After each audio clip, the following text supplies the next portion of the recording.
பல ஆண்டுகளுக்கு முன்பு 15 வயது கொண்ட புத்திசாலி மற்றும் ஆர்வமுள்ள ஒரு சிறுவன் இருந்தான். அவன் பெயர் லோகி. அவனுக்கு சாகசம் மீது மிகுந்த விருப்பம் இருந்தது. அவன் நெருங்கிய நண்பன் ஒரு தந்திரமான ஆனால் நம்பிக்கையுள்ள குரங்கு. அவன் பெயர் பிராவோ.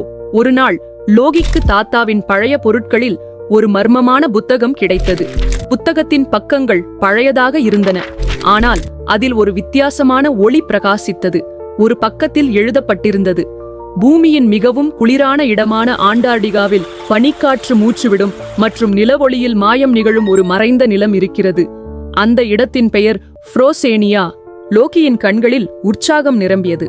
அவன் மனதில் யோசித்தான், உண்மையில் இப்படியான இடம் இருக்க முடியுமா? இருந்தால் நாம் அங்கு கண்டிப்பாக செல்ல வேண்டும்.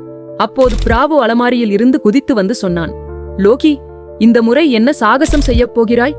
லோகி சிரித்து சொன்னான், பிராவோ, இந்த முறை நாம் உலகின் மிகவும் மர்மமான மற்றும் குளிரான இடமான ஆண்டார்டிகாவிற்கு செல்கிறோம். அங்கு ஃப்ரோசேனியா என்ற மாயமான இடம் உள்ளது. பிராவோ லோகியின் தோளில் ஏறி சொன்னான், போகலாம். இந்த முறை யாரும் பார்த்திராததை பார்க்கப் போகிறோம். இருவரும் சேர்ந்து ஒரு பறக்கும் பனிமயமான இயந்திரத்தை உருவாக்கினர். இது ஒரு ஹாட் ஏர் பலூன். அது பழைய வரைபடத்தின் உதவியுடன் தயாரிக்கப்பட்டது. இதில் பனிக்கட்டியின் சக்தியில் இயங்கும் மாயமான சூட்டினால் பறக்கும் இயந்திரம் பொருத்தப்பட்டது. பலூன் வானில் பறந்தது. கீழே வெள்ளை பனி பரவியிருந்தது. குளிர்ந்த காற்று வீசியது. சுற்றிலும் அமைதியும் மர்மமும் இருந்தது. லோகி கீழே பார்த்து யோசித்தான், இது ஃப்ரோசேனியா ஆகுமா என்று. திடீரென்று அவர்கள் ஒரு பனியால் மூடப்பட்ட மலைக்கு பின் ஒளிரும் கதவை கண்டனர். அவர்கள் அருகில் சென்றதும் கதவு தானாக ஒளிரத் தொடங்கியது. அதில் எழுதப்பட்டிருந்தது, மனதிலிருந்து நினைப்பவர்கள் மட்டுமே உள்ளே செல்ல முடியும். லோகி கண்களை மூடி, நான் இங்கு எதையும் எடுக்க வரவில்லை, புரிந்து கொள்ள வருகிறேன் என்று சொன்னான். கதவு மெதுவாக திறந்தது. இருவரும் உள்ளே சென்றனர். உள்ளே இருந்த காட்சி நம்ப முடியாதது. பனியாலான மரங்கள், அவற்றின் கிளைகள் காற்றில் மிதந்தன. பனியாலான ஆறுகளில் கனவுகளைப் போல படங்கள் தோன்றின. பனிக்குருவிகள் தீ மூச்சு விட்டன.